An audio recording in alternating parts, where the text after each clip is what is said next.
Hello everyone, it is the Social Club. I am Paul Machin. I'm joined by Ped and by Statman Dave. Dave was so keen to come back again this week. After last week, it's not got any better for Man United in the interim.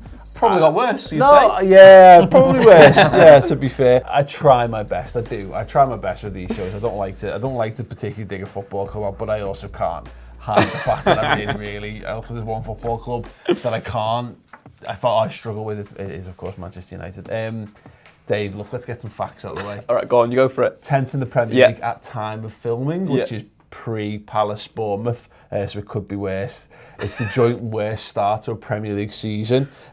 Joint with, do you know what season? The first season? No, 2013-14 under David Moyes.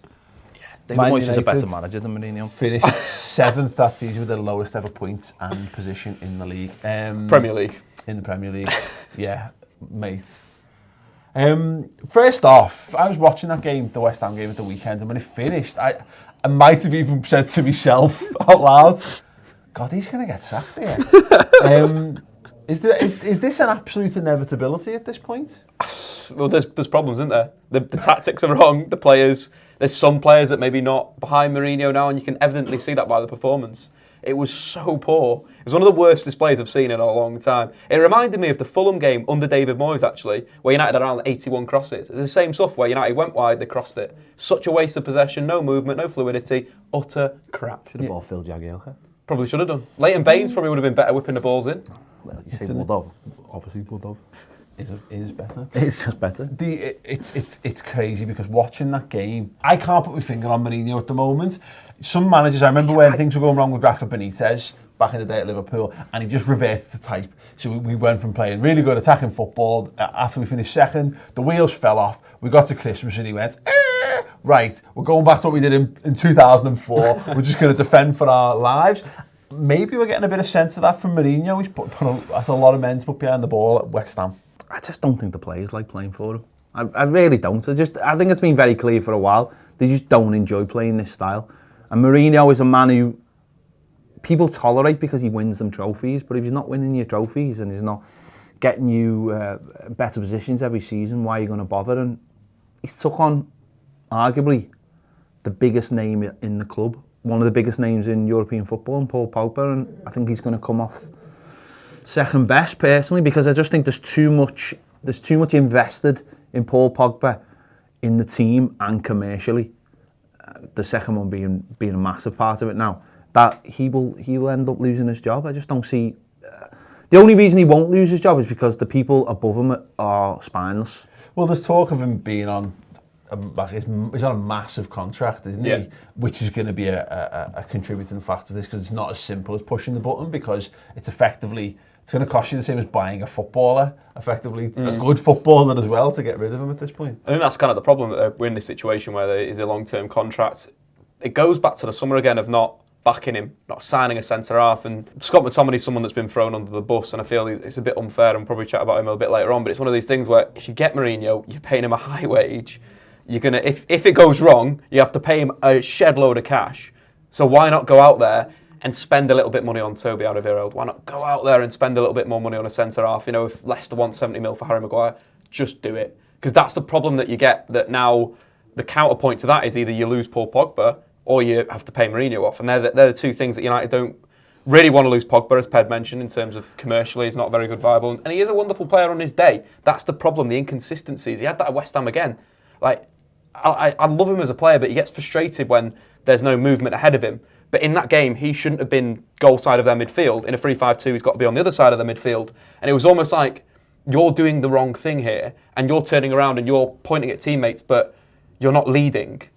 And the whole captaincy and all that thing that's gone on this week, maybe this is, it's an inclination that maybe Pogba isn't ready to be United captain yet. Mm-hmm. But it does fall on Mourinho with his tactics and his style. And the tactics, there's certain gimmies, I think, in the season where you go, things aren't going well for us.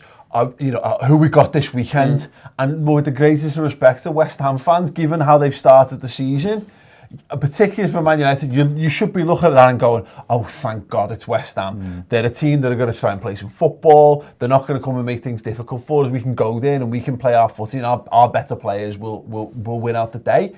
And you basically played 5 at the back and three in front at times. That's mental. That is a crazy tactical approach to take on. It was basically saying to West Ham, go on, have a go. At the same time, like that 3-5-2 would have worked the week before against Wolves. That's what's so weird with Mourinho right now, is that works last week. The 4-3-3 that he played last week works this week, and that whole style, like you think West Ham have 3 mobile forwards. Felipe Anderson is a wonderful talent. Like he won 7 tackles, scored a fantastic goal, created 3 chances, and it wasn't just him. Going forward and being good. Defensively was fantastic, but mobile, very good on the break. You're telling me that playing a back 3 against 3 mobile forwards is a smart thing to do? This is it. It's like basic stuff that you look at the 3-5-2. How do you break a 3-5-2 with a 4-3-3? Double up on the flanks. The first goal was that. Yeah, it was offside, but that's exactly what they did. Threw ball to, wingers pulled the defender inside, ball down the channels. It's so simple, and that's why it's so frustrating, because it was completely wrong. There was nothing right. The approach was off. They stood off. They played a back 5, like you said. Yeah. 3 in midfield, 2 off. There was no pressure on the ball. You look at any of the modern 3-5-2s at the moment, like you go to Germany, look at Nagelsmann, press. They're aggressive. There was nothing. And the annoying side, like you're saying about the default, in pre-season, they were setting up to press teams high. And that was what they were doing in pre-season to work on this. And now they've gone back to this default 5 at the back, 3 in midfield, 2 up front. That's not a modern 3-5-2. It's also shite. Blimey. I did feel it was unfortunate for the likes of Scott McTominay. I mean, why does he even get the nod in that game? Scott McTominay cares about United, and he gives a shit, and you can see that. You take his performance against Liverpool, fantastic when he's in the right game. I'm not questioning him as a footballer. He's playing in the back 3. But I just want to defend him as a footballer, because I think people are questioning his footballing ability. Okay. You take the stuff he did on the ball, the chance that Lukaku hit the post with. So Scott McTominay brings the ball out the back, steps into midfield where he should be playing. Brilliant through ball. United actually get behind West Ham, cross from a decent area, and they hit the post. That's good, but obviously he's not a centre-back. And like playing him in a back 3, you can get out a bit because you've got another defender. Mm-hmm. But when Victor Lindelof goes off and you play him in a back 2, you're thinking, is he getting thrown under the bus here? Yeah. Or because, and again, like the annoying side is the clip that you'll probably see is the transition from West Ham, the through ball where the split so big. But that was one when United were trying to build. Maybe their build up wasn't good enough. They were splitting too quickly. X, Y, and Z. Scott McTominay doesn't know the position because he's a midfield. Played in attack for the under 23s, and now he's playing centre half. That's not a bad thing because obviously James Milner's a player that's played at a lot of different positions, and now he's really good at central midfield. You wouldn't put him centre half. Well, you probably could. You could play James Milner central midfield, centre back. Sorry, if you needed to. You could now. Yeah. But that's what I mean, like now, because he understands the full facet of football. Yeah, at 30. Yeah, it's just all frustrating at the moment. There's nothing, apart from Marcus Rashford, there's nothing where I'm like, well, that was good from the weekend. The rumours are, Ed Wood, me and David talking about this, is doing a bit of a power play at the moment where he's letting the world know that the decision remains with him on Mourinho. You can't see him surviving this season. Wood? No, I really don't think he should survive. You can't see Mourinho surviving. Well, I can't, but I think for the first time in a long time, United are massively behind the curve in football for not having someone as a director of football or someone in between Mourinho and Woodward. The club is too big. Surely they were doing these things years before everyone else was doing them in the Premier League, and for them not to have a technical director who not just being a buffer, but being someone who makes those decisions on bringing players in. And I think they're stuck. Mourinho is, even though we see him as quite a modern manager, he's actually, in terms of modern managers, he's a little bit old school now.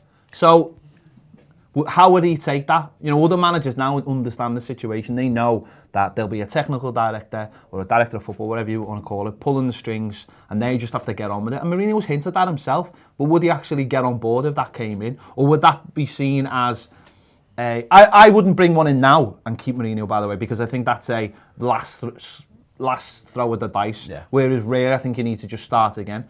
But I think that if they do bring Zidane in or try and bring someone like Zidane in, they have to team him up with somebody straight away and say, this is the future of how we run the business. You've got to put things in straight away. You can't go, we'll put a manager in, then at some point we'll bring a technical director. Bring them in at the same time.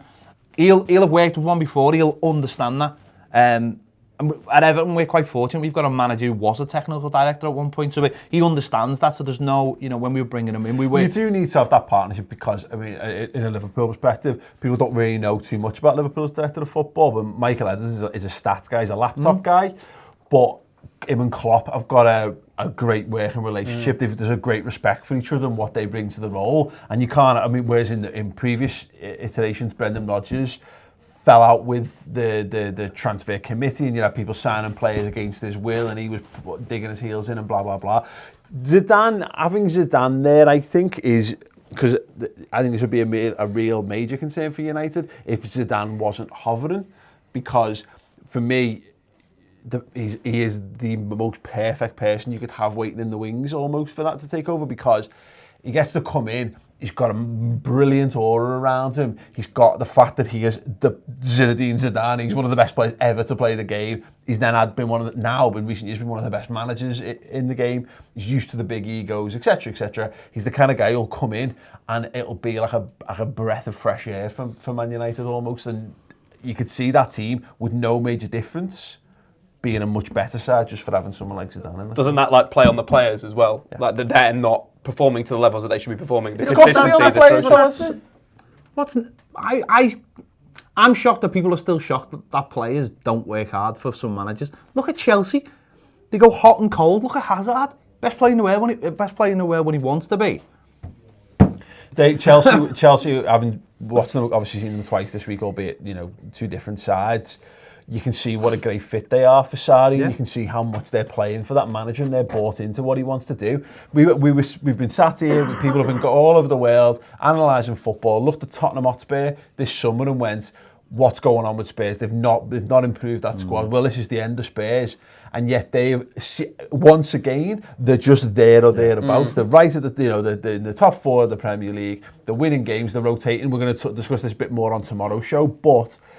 Man United are fundamentally they should be a better side. They did add players in the summer, and yet they are 8 points already, 9 points. The big thing with Zidane, I think, is he's the modern, as we speak, Mourinho's maybe after that, so his phases maybe a few seasons ago. Zidane has just won 3 European Cups, playing flexible, controlling football, and maybe that's what United need. Again, the big thing is it's not going to be the same as what Ferguson brought. Like, you're never going to have that style, but Zidane will be a new style, and it's about getting on that approach. But like you said, Zidane, best player in the world, he brings that, passion, or he'll bring something back into some of these players that they've lost right now, through whatever reason that they've lost. He'll ignite them. You think what he did to the likes of Toni Kroos and Modric and Casemiro, made them the best 3 midfielders in world football. You're looking at Pogba, you're looking at Fred. Potentially, you could see a transfer coming in. Like Casemiro is not really favoured under Lopetegui. And that's the interesting side, is that there's all these players at Real Madrid that are now thinking, we've just lost our greatest manager. Like Marcelo, there's been questions on his future at Real Madrid. So if this was a power play by United to get back into the top instantly, Zidane's the guy. But I agree with what Ped's saying about the director of football, and maybe the smart thing would be to do, sign Zidane from next summer, let McKenna and Carrick have it, bring a director of football in now, and have that model there for when Zidane comes in. They already know what's going down. They're already set. I think that video last week of Mourinho and Pogba in training, that shows you what's going wrong. Players turn up for training and instantly look like they just don't enjoy it. Well, he said it's well documented, I mentioned this last week, that he will stop training to make a prick of someone. He will literally stop and embarrass a player in front of the whole squad, and it's like boarding school mentality, isn't it? And if you get in the results, if you but you can with the right group. That's the thing, right? He's talking about wheat from the chaff, but also it doesn't match if your transfer policy is not matched up, because if you're getting guys who don't respond well to that type of thing, then it's not going to work. Don't get me wrong, some players will respond to that really well. Matic loves him. Yeah. There's so many players who've played under him who love the bones of him, and there's players that he hates because they're too thick to understand. Like he never liked Joe Cole. But that didn't even look like I don't even know the context, but that looked like Pogba just turned up and straight away called him a dickhead or something. But isn't it the modern media where he's like Instagram? Instagram is where this issue's come, or Instagram where these issues it's lit the fire of this beef. How is footage like that getting out of Man United's training complex without pre-authorisation from Manchester United? So yeah, I'll have a look at that. Can Jose Mourinho save his job at Man United? Let us know in the comments below. Do subscribe to Statman Dave, subscribe to Pet, subscribe to myself as well, and of course to the Ball Street channel. We're going to be taking your questions on Ask the Club on the next show tomorrow, including whether it's a 3-horse race and do Tottenham really have depth, and we're just being dead unfair to them. Check it out.